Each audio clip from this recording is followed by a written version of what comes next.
Triệu Lệ Dĩnh 36 tuổi, dẫn đầu bảng xếp hạng sắc đẹp năm 2026 với 120 tỷ lượt xem trực tuyến. Làn da trắng như tuyết của cô ấy tạo nên một sự tương phản đáng kinh ngạc. Danh sách top 10 người nổi tiếng nữ đẹp nhất năm 2026 đã được công bố, và Triệu Lệ Dĩnh với vẻ đẹp trung hoa thanh lịch và dịu dàng đã chiếm vị trí đầu bảng, trở thành nhân vật chính tuyệt đối của danh sách này. Thành tích đáng kinh ngạc của cô ấy là các cuộc thảo luận trực tuyến về ngoại hình của cô đã thu hút hơn 120 tỷ lượt xem, gần gấp đôi so với gần 100 tỷ lượt xem của người nổi tiếng đứng thứ hai. Thực sự ngoạn mục, đây không chỉ là đỉnh cao về sắc đẹp mà còn là minh chứng cho những thành tựu của cô ấy. Từ võ thuật huyền ảo đến phong cách thành thị hiện đại, cô ấy có thể dễ dàng chinh phục mọi phong cách, thực sự xứng đáng với danh hiệu nữ hoàng đa năng. Một số cư dân mạng đã nói đùa, khuôn mặt cô ấy dường như sinh ra để dành cho máy ảnh, hoàn hảo từ mọi góc độ. Ngay cả những bức ảnh chưa chỉnh sửa của cô ấy cũng đẹp hơn những bức ảnh đã chỉnh sửa, đặc biệt là vẻ ngoài của cô ấy trong chiếc áo cổ tàu màu đỏ đậm kết hợp với chân váy dài cạp cao, thể hiện hoàn hảo phong cách Trung Hoa mới. Cô ấy đã thể hiện trọn vẹn vẻ thanh lịch và quyến rũ của người phụ nữ phương Đông. Màu đỏ rực rỡ khiến làn da cô trông trắng như tuyết, còn những chiếc cúc áo kiểu truyền thống và cổ áo đứng toát lên vẻ cổ điển và tinh tế, đơn giản nhưng sang trọng. Vào tháng Giêng năm nay, trong các hoạt động quảng bá cho bộ phim Small Town Big Event, Triệu Lệ Dĩnh đã diện một chiếc đầm Jogger luân xa được thiết kế riêng với phần mái bằng, toát lên vẻ sang trọng, kết hợp với trang sức nghệ thuật của Cindy Chow. Cô trông dịu dàng và thanh lịch, phần mái bằng ôm sát lông mày và mắt, khiến cô trông gần gũi hơn, bớt lạnh lùng và dịu dàng hơn. Một số cư dân mạng đã thốt lên, diện mạo này thực sự thể hiện trọn vẹn vẻ thanh lịch dịu dàng của Triệu Lệ Dĩnh. So với phong cách Trung Hoa mới của các ngôi sao nữ khác, phong cách của Triệu Lệ Dĩnh rất độc đáo. Dương Mịch theo đuổi vẻ đẹp thanh thoát và xa cách, Vương Chuồn dạng thể hiện vẻ đẹp cổ điển, huyền ảo, trong khi Triệu Lệ Dĩnh khéo léo kết hợp giữa sự thanh lịch và nét trẻ trung. Truyền thông thậm chí còn nhận xét rằng vẻ đẹp của cô không phô trương mà giống như dòng nước ấm, dần dần thấm đẫm và hé lộ ý nghĩa sâu sắc hơn qua mỗi lần chiêm ngưỡng. Từ sao huyền thoại lỗ chân sao đến sao gió hè rực rỡ sao, Triệu Lệ Dĩnh không chỉ liên tục hoàn thiện nhan sắc mà còn không ngừng nâng cao kỹ năng diễn xuất. Hiện tại, ở tuổi 36, cô vẫn giữ được vẻ ngoài tuyệt vời. Các chủ đề liên quan đến ngoại hình thu hút hơn 100 tỷ lượt xem và nguồn lực thương mại liên tục đổ về. Đây chắc chắn là sự kết hợp hoàn hảo giữa sắc đẹp và tài năng. Nhan sắc đỉnh cao của cô đã biến cô thành huyền thoại về vẻ đẹp không tuổi trong làng giải trí Trung Quốc. Cô không cần tiếp thị, 120 tỷ lượt xem về chủ đề của cô là sự khẳng định chân thực nhất của khán giả về vẻ đẹp của cô. Sau tất cả, để có thể, truyền thông nhà nước đăng tải bài báo cho biết Triệu Lệ Dĩnh, 38 tuổi, rất nghiêm túc và cuối cùng đã noi theo bước chân của Chiang Wenli. Chiến thắng của Triệu Lệ Dĩnh không chỉ là khoản bồi thường 80.000 nhân dân tệ mà còn là việc pháp luật đã xác định rõ giới hạn đối với tin đồn trên mạng. Những người lan truyền tin đồn phải công khai thừa nhận sai lầm của mình. Cô ấy đã sử dụng sức mạnh sự nghiệp và ý thức rõ ràng về ranh giới để chứng minh rằng việc bảo vệ quyền lợi người nổi tiếng không phải là đặc quyền mà là một đòn phản công mạnh mẽ chống lại nạn bắt nạt trên mạng. Một phán quyết không chỉ dập tắt một vài tin đồn. Nhiều người, khi lần đầu tiên nhìn thấy 80.000 nhân dân tệ tiền bồi thường, có thể nghĩ đó là cách người nổi tiếng bảo vệ quyền lợi của mình. Nhưng nếu nhìn sâu hơn, bạn sẽ thấy rằng tiền bạc không bao giờ là vấn đề chính. Điều quan trọng là tòa án cuối cùng đã vạch ra ranh giới. Bất cứ ai lan truyền những điều vô lý trên mạng đều phải trả giá cho lời nói và hành động của mình. Triệu Lệ Dĩnh không chỉ thắng kiện mà còn hơn thế nữa. Vụ việc này giống như việc đóng dấu lên án hành vi quấy rối trực tuyến lặp đi lặp lại trong nhiều năm, làm rõ, không phải ai la hét to nhất cũng được. Sự thật sẽ thắng, việc trốn sau một tài khoản không cho phép bạn coi nhẹ những tổn hại đó như một trò đùa.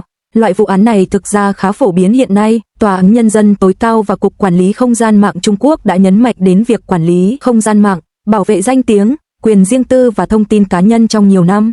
Đây không còn là thời đại, cứ nói những gì bạn không thích.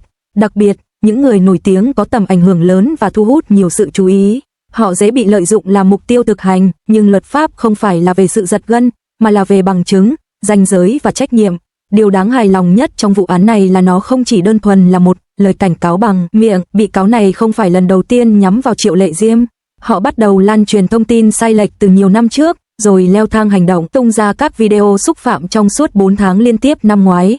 Họ không ngừng nhắm vào một người, tốc độ này không còn là một lời nói lỡ lời đơn lẻ nữa, mà giống như một hành vi quấy rối liên tục. Quyết định của tòa án về việc yêu cầu bồi thường và công bố tuyên bố rõ ràng trên một tờ báo được chỉ định có trọng lượng rất lớn. Đừng đánh giá thấp cụm từ công bố tuyên bố. Đối với người không chuyên, đó có thể chỉ là đăng một tin nhắn, nhưng đối với người đã từng xử lý các vụ vi phạm bản quyền, đó là việc phơi bày mọi thứ trước công chúng. Đó không chỉ đơn giản là việc xóa bài đăng hoặc giả vờ như không có chuyện gì. Trong nhiều trường hợp tương tự, điều thực sự đau đớn không phải là số tiền bồi thường, mà là việc công khai thừa nhận hành vi sai trái, cảm giác xấu hổ đó tự nó đã là một hình phạt. Triệu Lệ Diêm đã đạt đến vị thế mà cô ấy không thể bị đánh giá thấp nữa. Cô ấy không phải là kiểu diễn viên nổi tiếng chỉ sau một đêm rồi nhanh chóng chìm vào quên lãng. Những năm đầu sự nghiệp, mọi người nhìn nhận cô là người chăm chỉ, ổn định và có khả năng chịu đựng gian khổ. Sau này, cô đã vươn lên một tầm cao mới. Cô liên tiếp nhận được nhiều dự án, con đường sự nghiệp ngày càng mở rộng. Khán giả dần đánh giá cô từ xinh đẹp thành một nữ diễn viên thuyết phục. Điều này thực sự rất khó. Trong ngành giải trí, nhiều gương mặt quen thuộc nhưng ít người thực sự khẳng định được tên tuổi qua vai diễn. Tôi đặc biệt ấn tượng với sự hiện diện mạnh mẽ của cô trong các bộ phim truyền hình lớn những năm gần đây. Việc cô thường xuyên xuất hiện trên CCTV là một đặc ân hiếm có, không phải ai cũng có được. Khung giờ vàng ưu tiên rating, sự đánh giá cao từ giới phê bình và sự ổn định. Việc đài truyền hình sẵn sàng dành cho cô vị trí nổi bật như vậy đã là một tín hiệu. Thẳng thắn mà nói, việc một diễn viên có thể duy trì được lòng tin lâu dài của một nền tảng truyền thông chính thống hay không được thể hiện qua những lần hợp tác liên tục. Do đó, khi sự nghiệp của một người đã đạt đến giai đoạn này, việc sử dụng những tin đồn lỗi thời để làm hại họ thực sự là hành vi thấp kém.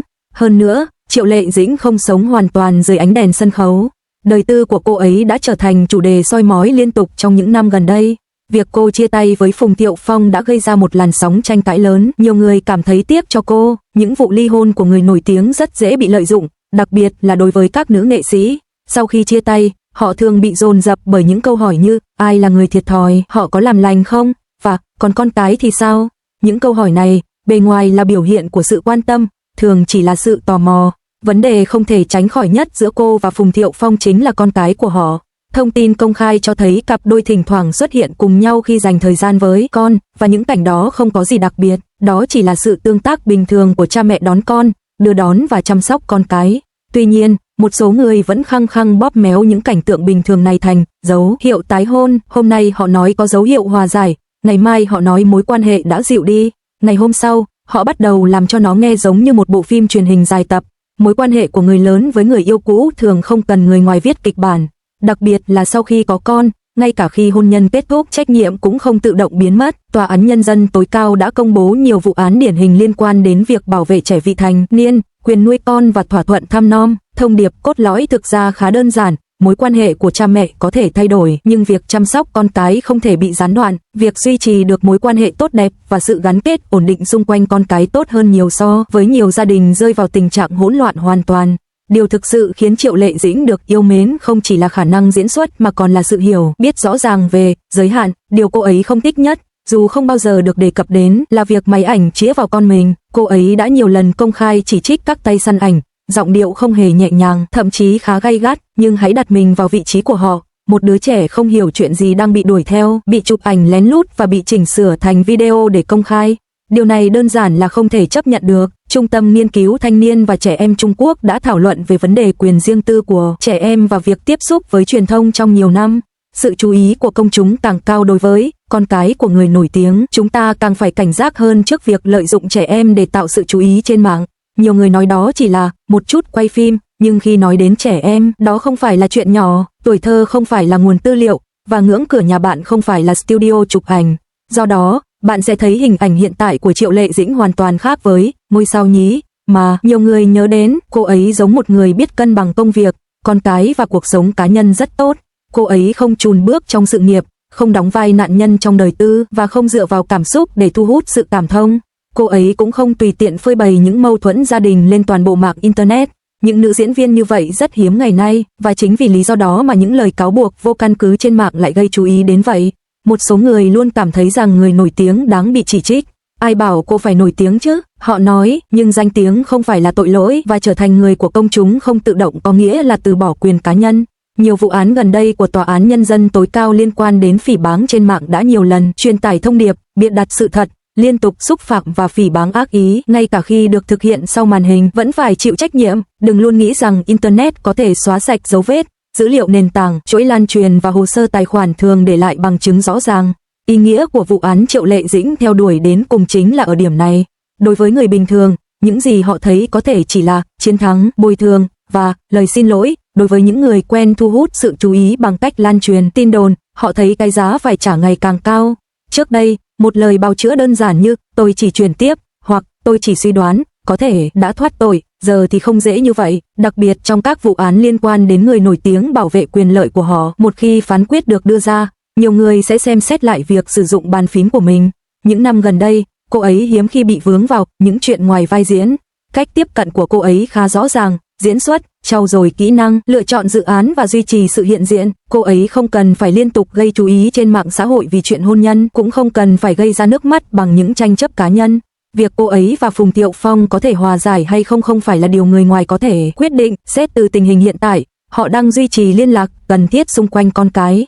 Đây đã là một cách xử lý rất đàng hoàng, không phải mối quan hệ nào cũng cần phải bắt đầu lại, thường thì dừng lại đúng lúc sẽ phù hợp hơn cho tất cả mọi người.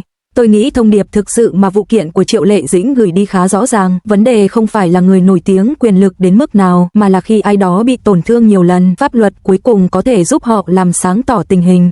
Không phải tất cả tin đồn đều có thể bị dư luận dập tắt và không phải tất cả ác ý đều có thể tiếp tục lan truyền dưới vỏ bọc tin đồn nhảm. Hôm nay là Triệu Lệ Dĩnh, ngày mai có thể là bất kỳ người bình thường nào trở thành mục tiêu. Một số người luôn thích dùng internet như một nơi để trút bầu tâm sự, nghĩ rằng họ có thể xả stress, bịa đặt chuyện, quay video lén lút và gây rối mà không phải chịu trách nhiệm. Nhưng thực tế sẽ sớm nhắc nhở họ rằng lời nói thiếu thận trọng sẽ để lại dấu vết. Tài khoản mạng xã hội không phải là tấm khiên bảo vệ. Triệu Lệ Dĩnh đã xây dựng được một cuộc sống ổn định hơn và một sự nghiệp vững chắc hơn trong vài năm qua. Con của cô cũng đang lớn lên dưới sự che chở của cô. Tình huống này còn thực tế hơn nhiều so với những cuộc hôn nhân được gọi là hoàn hảo. Còn đối với những người kiếm sống bằng cách tung tin đồn, mức phạt 80.000 nhân dân tệ chỉ là khởi đầu. Khó khăn thực sự thường đến từ việc họ phải đối mặt như thế nào khi tên tuổi của họ bị ghi vào bản án.